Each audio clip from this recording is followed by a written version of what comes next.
Udah.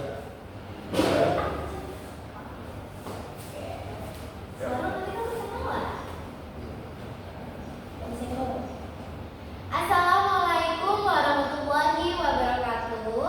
Kami dari kelompok 5 di sini akan mempresentasikan materi mengenai model-model pengembangan kurikulum PAI. Di sini kami beranggotakan saya, Nur Fadila Sabilillah, dan teman saya Ramadan, saya Widya Putri. saya Widy Santoso, dan saya Muhammad Farhan Firdaus. Baik, selanjutnya materi akan dijelaskan oleh Widya terlebih dahulu. Kepada Widya dipersilahkan. Baik, terima kasih Dila. Sebelum itu kita harus tahu dulu daftar pustakanya ini apa aja. Yang pertama pendahuluan, yang kedua model rekonstruksi sosial dalam pengembangan kurikulum PAI, yang ketiga model teknologis dalam pengembangan kurikulum PAI, yang keempat analisis perbandingan model rekonstruksi sosial dan model teknologis, yang kelima implikasi model rekonstruksi sosial dalam pengembangan kurikulum PAI, dan yang keenam implikasi model teknologis dalam pengembangan kurikulum PAI, yang terakhir kesimpulan. Boleh next? Nah, di sini ada pendahuluan. Kita harus tahu dulu nih apa yang dimaksud dengan model pengembangan kurikulum PAI. Jadi model pengembangan kurikulum PAI ini adalah suatu proses sistematis yang dilakukan untuk merancang, mengembangkan, dan mengevaluasi kurikulum agar sesuai dengan kebutuhan peserta didik. Proses ini dimulai dengan melakukan analisis kebutuhan yang mendalam, yaitu mengidentifikasi apa yang diperlukan oleh peserta didik dalam konteks sosial, budaya, dan teknologi pada saat ini. Setelah itu, tujuan pembelajaran ditetapkan dengan jelas berdasarkan hasil analisis tersebut. Intinya, model pengembangan kurikulum ini merupakan tahapan yang terstruktur dan terencana untuk merancang, mengembangkan, serta menilai kurikulum agar relevan dengan kebutuhan peserta didik. Proses ini dimulai dengan analisis kebutuhan yang mendalam yang mempertimbangkan aspek sosial, budaya, dan perkembangan teknologi, yang kemudian dilanjutkan dengan penetapan tujuan pembelajaran secara jelas berdasarkan hasil analisis. Boleh next?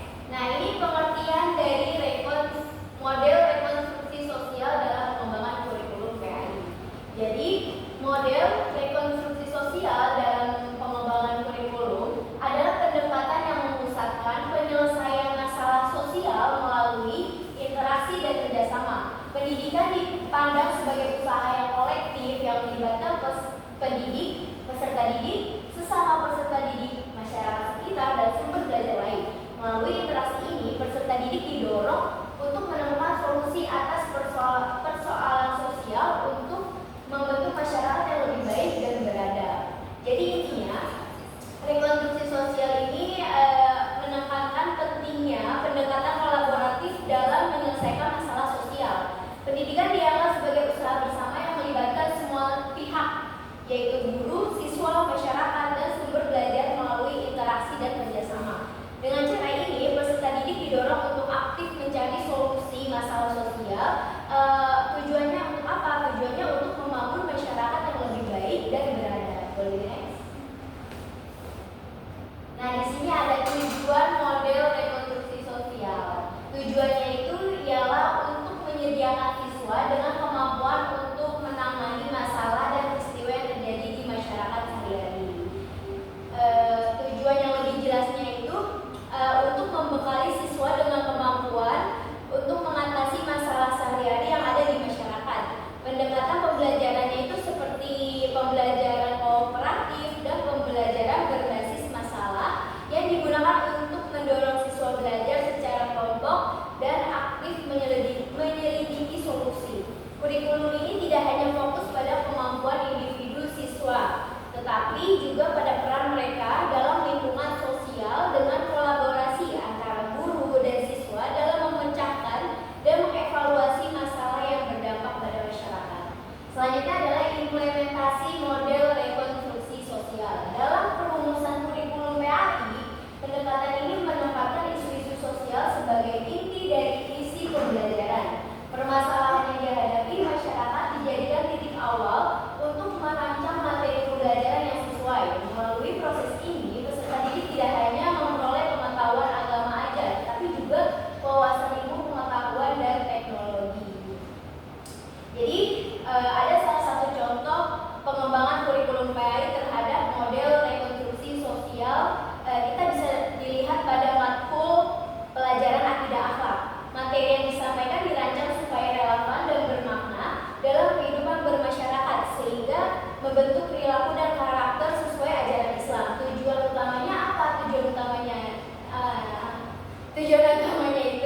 adalah membekali peserta didik untuk menghadapi tantangan sosial dengan sikap dan akhlak yang sesuai dengan ajaran Islam, sehingga pembelajaran memberikan manfaat nyata dalam pembentukan karakter dan keberadaban masyarakat.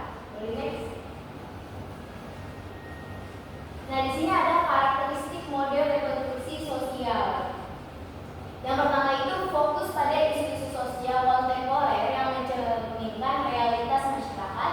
Yang kedua, mengutamakan metode pembelajaran partisipatif dan konstruktif. Yang ketiga, pengalaman belajar yang relevan dengan keadaan sosial budaya siswa, mendorong peserta didik untuk menjadi agen perubahan yang aktif dan akomodatif terhadap nilai-nilai budaya dan fenomena sosial yang ada di masyarakat. Boleh next? Selanjutnya akan dijelaskan oleh Syahrul. Oleh Syahrul, dipersilakan. Ya, terima kasih Widi. Selanjutnya ada model teknologis dalam pengembangan kurikulum PAI. Ada pengertian di sini adalah model teknologis dalam pengembangan kurikulum adalah pendekatan yang menempatkan proses belajar sebagai suatu sistem yang dirancang secara terencana, sistematis, dan dapat diukur hasilnya. Setiap unsur pembelajaran, mulai dari tujuan, materi, metode, hingga evaluasi, disusun secara terpadu dengan memanfaatkan prinsip-prinsip teknologi pendidikan agar proses belajar menjadi lebih efisien, efektif, dan terukur. Dalam konteks pendidikan agama Islam, teknologi tidak hanya berfungsi sebagai alat bantu, tetapi menjadi komponen utama dalam merancang, melaksanakan, dan menilai kegiatan belajar, sehingga siswa mampu memahami serta mengamalkan nilai-nilai Islam secara kontekstual di era digital. Next.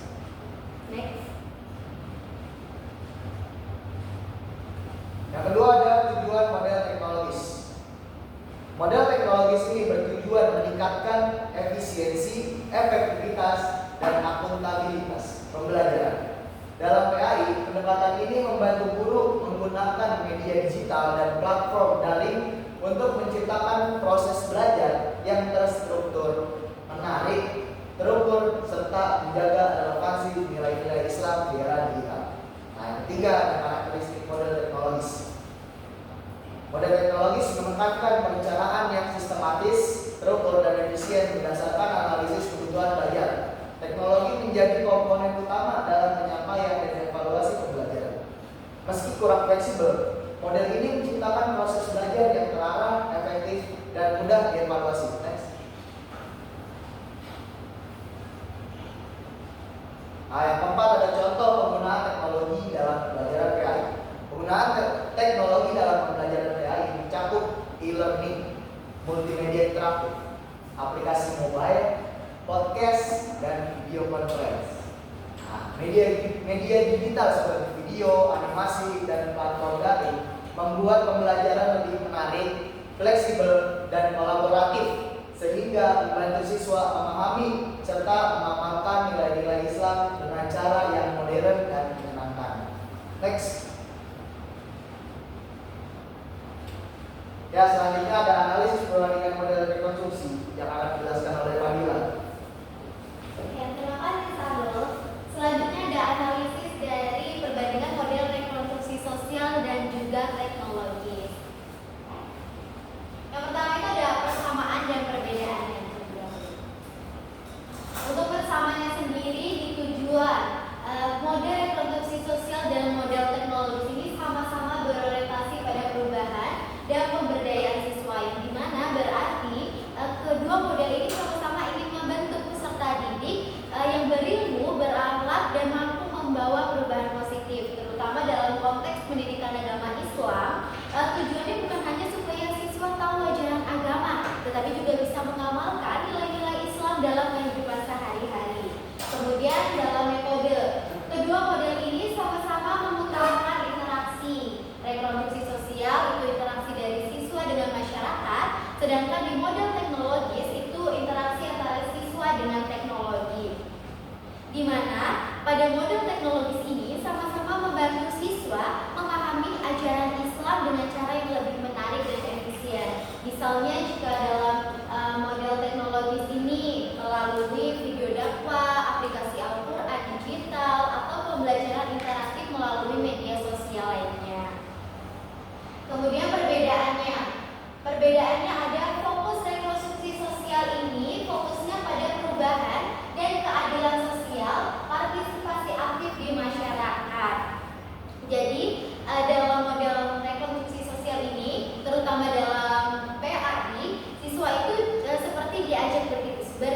diskusi tentang masalah sosial seperti kemiskinan yang bisa dikaitkan dengan konsep zakat, infak ataupun sedekah. Dengan itu siswa diajarkan tentang nilai-nilai agama juga. Kemudian pada model teknologi sendiri itu berfokuskan pada efisiensi dan efektivitas pembelajaran melalui teknologi, yang dimana siswa dapat menggunakan aplikasi digital untuk pembelajaran PAI. Kemudian ada alat model reproduksi sosial. Ini alatnya ada diskusi, kolaborasi, dan pengalaman langsung. Di model teknologis itu alatnya ada komputer, internet, media digital, dan media digital lainnya ya, masih banyak lagi. Kemudian ada kelebihan dan kekurangan dari model reproduksi sosial dan juga model teknologis. Yang pertama, kelebihan dari ini model reproduksi sosial ada fokus pada dampak sosial dan kesejahteraan masyarakat. Yang kedua, mendorong kerjasama dan suasana belajar yang lebih kondusif. Dan yang ketiga, evaluasi itu melibatkan siswa dan berorientasi pada perubahan dalam masyarakat. Jadi hal ini itu berkaitan dengan bagaimana cara membentuk siswa itu bisa belajar juga tentang bagaimana dampak sosial di masyarakat, bagaimana mematuhi norma-norma di masyarakat gitu, melalui pembelajaran agama. Kemudian kekurangannya sendiri itu sulit diterapkan karena banyaknya perbedaan interpretasi ahli. Jadi banyak sekali ahli yang masih menginterpretasi kalau model reproduksi sosial ini perlu pertimbangan. Kemudian membutuhkan bantuan ahli disiplin ilmu lain dan kurang perhatian pada penerapan inovasi teknologi. Jadi dalam reproduksi sosial ini terlalu fokus bagaimana membangun siswa itu bisa bersosialisasi di masyarakat dengan baik. Kemudian next, ada kelebihan dan kekurangan dari model teknologi. Yang pertama, kelebihannya sangat menekankan efisiensi dan efektivitas. Ini sudah sangat jelas, di mana jika kita menggunakan media digital itu akan lebih efektif dan efisien. Kedua, meningkatkan penguasaan siswa secara signifikan. Ketiga, mempermudah pekerjaan tenaga pendidik. Jadi pekerjaan tenaga pendidik dan yang dididik pun akan mendapatkan kemudahan dalam mengakses pembelajaran. Kemudian program teruji melalui uji coba dan revisi berkala. Jadi model teknologis ini itu selalu diuji dan direvisi secara tahap dan berkala, dan dicari mana yang terbaik dan bagaimana cara penerapannya. Kemudian kekurangannya sendiri itu tentu saja membutuhkan biaya besar untuk mengembangkan kurikulum dan media ini, karena media digital teknologi itu membutuhkan biaya yang cukup besar. Kedua, memerlukan kualitas sumber daya manusia yang tinggi di bidang teknologi. Ini menjadi salah satu sedikit kekurangan atau kelemahan, karena di Indonesia sendiri masih banyak sekali SDM, contohnya guru-guru yang sepuh, yang sudah tua, itu kadang masih kesulitan dalam mengikuti perkembangan zaman menggunakan teknologi digital sendiri. Kemudian berpotensi dijadikan ajang bisnis jika tidak dikelola dengan baik. Ini bisa terjadi di sekolah-sekolah yang biasanya juga menggunakan media digital seperti komputer atau MacBook atau lain sebagainya. Itu bisa dijadikan ajang bisnis karena juga bisa dari dana itu sendiri bisa dialihfungsikan ke hal yang lain. Kemudian fokusnya hanya pada efektivitas produk, kurang memperhatikan perubahan lingkungan sosial dan luas. Karena metode teknologi ini kan berurusan atau berkaitan dengan teknologi. Jadi hanya memfokuskan bagaimana siswa ini bisa menggunakan teknologi dengan baik selama pembelajaran. Jadi kalau memperhatikan perubahan lingkungan sosial itu dia tidak terfokus ke situ. Hal itu berfokus pada metode reproduksi sosial. Oke, cukup. Selanjutnya akan dijelaskan oleh teman saya Wibi. Oke, terima kasih Fadila penjelasannya. Selanjutnya ada materi terkait implikasi model rekonstruksi sosial dalam pengembangan kurikulum PAI. Itu ada 6 list. Yang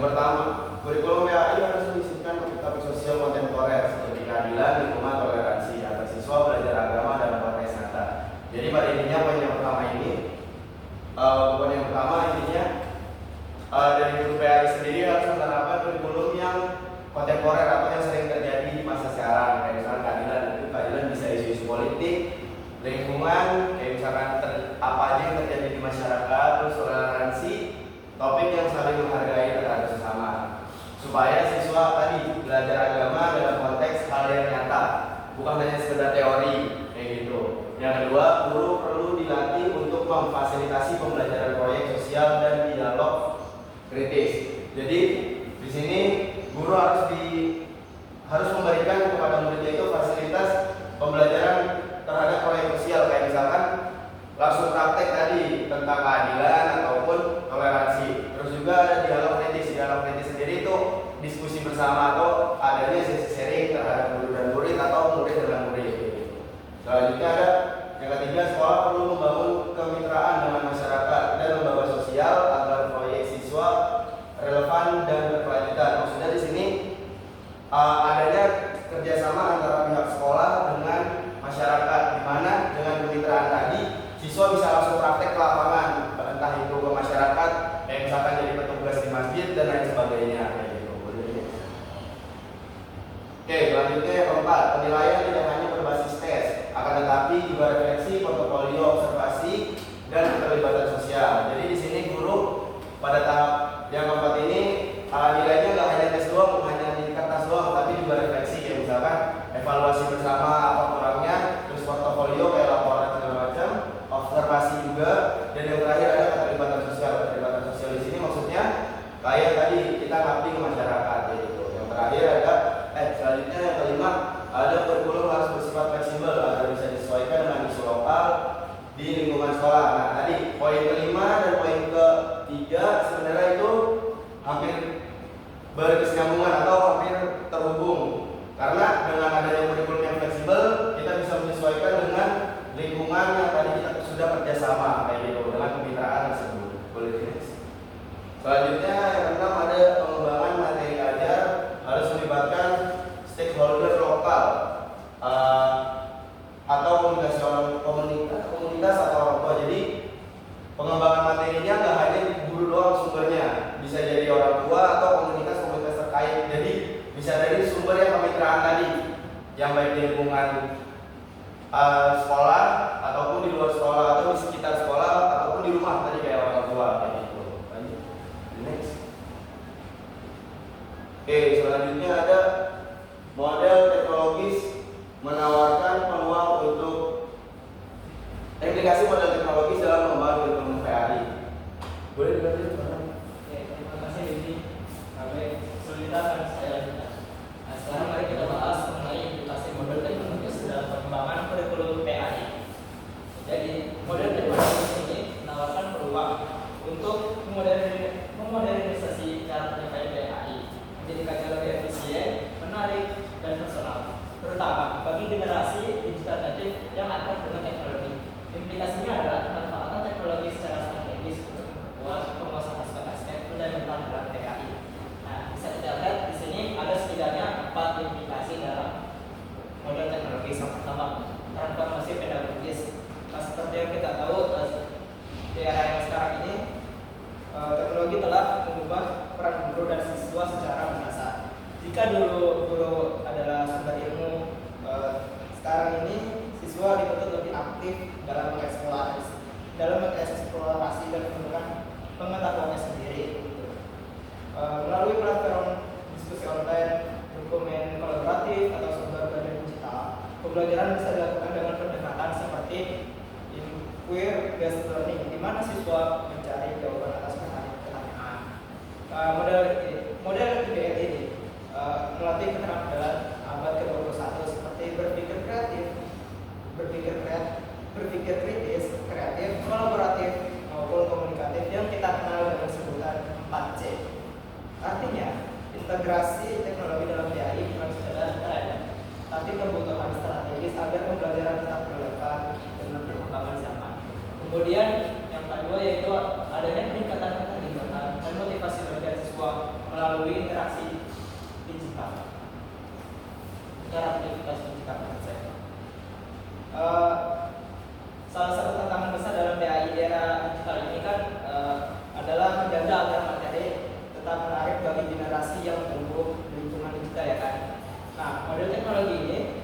menjawab tantangan tersebut dengan membuat pembelajaran lebih interaktif dan menyenangkan, misalnya melalui video animasi, simulasi atau kuis online.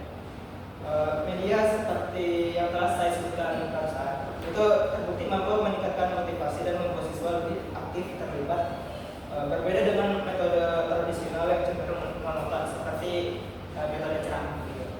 Kemudian yang ketiga yaitu kontekstualisasi agar bisa menghubungkan nilai-nilai luhur dengan realitas era digital.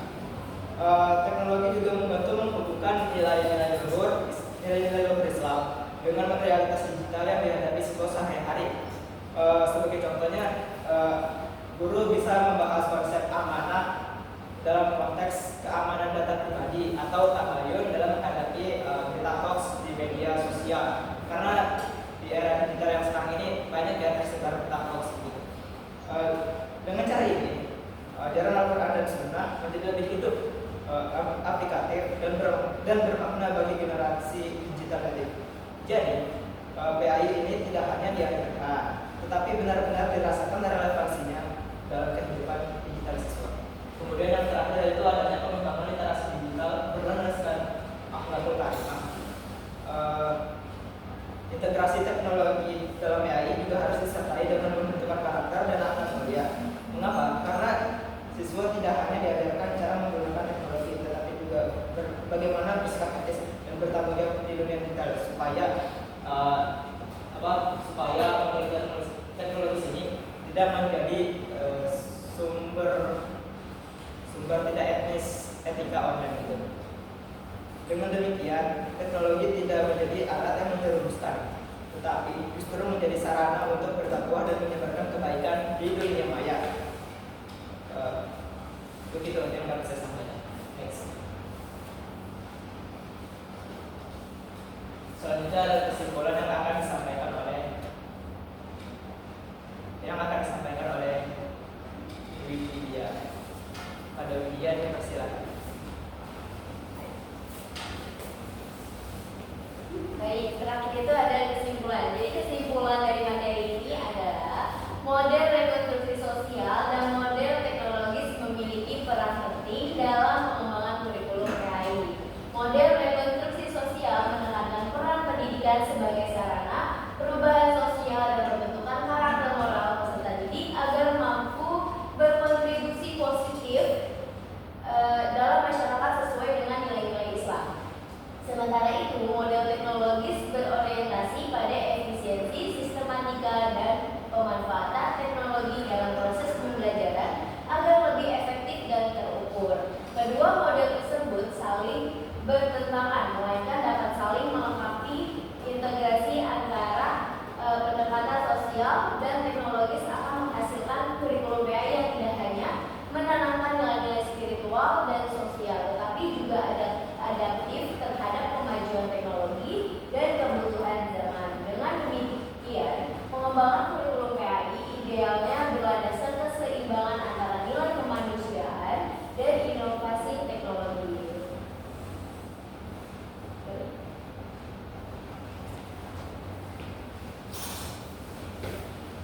Baik, sekian presentasi dari kelompok